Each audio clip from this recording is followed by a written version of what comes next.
అందరికీ వందనాలు. Youth in the light ఛానల్‌ని ఫాలో అవుతున్న ప్రతి ఒక్కరికి ప్రభువైన యేసుక్రీస్తు వారి నామంలో శుభాభివందనాలు.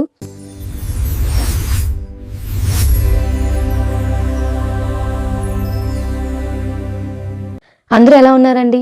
సంతోషంగా ఉన్నారా? అందరూ సంతోషంగా ఉన్నారని ఆశిస్తున్నాను. గురువు అనుభవాల్ని చూపించగలడే కానీ మన జీవితంలో మాత్రం అనుభవాల్ని మనమే మోసుకెళ్ళాలి. మనందరికీ తెలుసు బైబిల్లో ఏలియా, ఎలీషా వారి యొక్క నిజ సత్యాలు బైబిల్లో ఏ విధంగా వ్రాయబడి ఉన్నాయో. అగ్ని రథముల చేత ఏలియా పైకి ఎత్తబడినప్పుడు అది అతనికి బహుమానం కాదు, కానీ ఎలీషాను పరీక్షించడానికి దేవుని ఉద్దేశమై ఉన్నది. దేవుడు ఇలా అనలేదు, ఏలియా ఉండేటప్పుడు ఎలీషా నేను గొప్పవాడిని చేస్తానని చెప్పలేదు. నీ గురువు ఏలియా లేనప్పుడు నువ్వు నన్ను నమ్ముతావా అని. అనుభవం అనేది ఇక్కడే స్టార్ట్ అయింది. అయితే ఎలీషా ప్రవక్త వెంటనే అది జరిగినప్పుడు నా తండ్రి ఇశ్రాయేలు రథములు వారి రౌత్యములు నీవే కదా అని అంటాడు.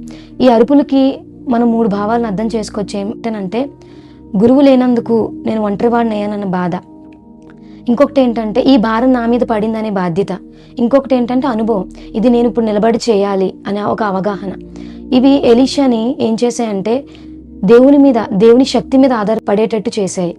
ఎలీషా ఆ యొక్క దుప్పటిని ఆ యోద్ధానుల దగ్గర ఒంటరిగా ఉండేటప్పుడు ఏలియా దేవుడు నాకు తోడే ఉంటాడు అనే నమ్మకంతో కొట్టినప్పుడు అది 2 పాయలుగా అయింది. అలాగే బేతేలు దగ్గర కూడా దేవుని శక్తి ద్వారా అక్కడ శపించబడ్డం అనేది జరుగుతుంది, మనం చూస్తాము. అలాగే ఎరుకో దగ్గర కూడా ఎన్నో అద్భుతాలు చేయగలుగుతాడు. మనందరికీ తెలుసు ఈ అనుభవం ఎక్కడ స్టార్ట్ అయిందంటే ఏలియా వెళ్ళిన తర్వాత రోజుల్లో కాదు, కానీ ఏలియా వెళ్ళిన మరుక్షణమే ఈ యొక్క అనుభవం స్టార్ట్ అయింది ఎలీషాకి. అయితే ఎలీషా నేర్చుకునే విషయం ఏంటంటే నా గురువు వెళ్ళిపోయినా సరే నా గురువుకు తోడైన దేవుడు నాకు కూడా తోడై ఉంటాడు. నా గురువు ఏ శక్తితో అయితే ఇన్ని కార్యాలు చేయగలిగాడో నేను కూడా ఆ దేవుని శక్తితో ఈ కార్యాలు చేయగలను అని. మనందరికీ తెలుసు మన జీవిత అనుభవాలు ఎలా ఉంటాయంటే నేను మా పాస్టర్ ఉంటే లేదంటే మా టీచర్ ఉంటే నేను చేయగలను అంటే వారు ఉన్నప్పుడు మనకు స్ట్రాంగ్గా ఉండేటట్టు అనిపిస్తుంది. నిజానికి టీచర్ ఉన్నప్పుడు కాదు, కానీ టీచర్ లేనప్పుడు మన అనుభవపూర్వకంగా పరీక్షలు రాస్తున్నప్పుడు తెలుస్తుంది మనకి ఆ అనుభవం ఏంటో అనేది. మనం ఆ ముందు ఎంతవరకు చదివాము అనేది ఆ పరీక్ష అప్పుడే మనం పరీక్షించబడతాము. అలాగే ఎలీషా జీవితంలో కూడా అదే జరిగింది. అయితే ఎలీషా నమ్మింది ఒకటే ఏంటంటే దేవుని శక్తిని. ఈరోజు నువ్వు నేను కూడా నమ్మాల్సింది దేవుని యొక్క శక్తిని మాత్రమే నమ్ముకోవాలి. ఈరోజు మనం ఎవరి మీద ఆధారపడుతున్నాం? దేవుని మీద తప్ప, దేవుని శక్తి మీద తప్ప మనం దేని మీద ఆధారపడడానికి లేదు. గురువులు, ఉపదేశకులు, పాస్టర్లు, చర్చిలు ఇవన్నీ మారిపోతాయి, కానీ నిత్యము నిలిచే దేవుని శక్తి అయితే మారదు. కాబట్టి ఆ శక్తిని మనం నమ్ముకోవాలి.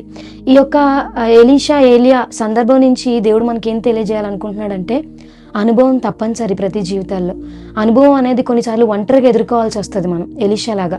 అప్పుడు మనం దేవుని శక్తి మీద ఆధారపడగలిగితే ఖచ్చితంగా మన కార్యాలని దేవుని ద్వారా చేయగలము. కాబట్టి మన జీవితంలో దేవుడు ఏమంటున్నాడంటే గురువులు కాదు, కానీ గురువులు నేర్పించిన అనుభవం, అంటే వారు ఏ దేవుని శక్తి ద్వారా అయితే నేర్చుకున్నారో అదే శక్తి ద్వారా మనం చేయగలము అని శక్తి కలిగి మనం విశ్వాస జీవితంలో నడవడం. కాబట్టి ఈ అనుభవం తప్పనిసరి అని దేవుడు మనకు జ్ఞాపకం చేస్తున్నాడంటే ఖచ్చితంగా నువ్వు ఒంటరిగా పోరాడాల్సిన విషయం ఏదో ఉందన్నమాట.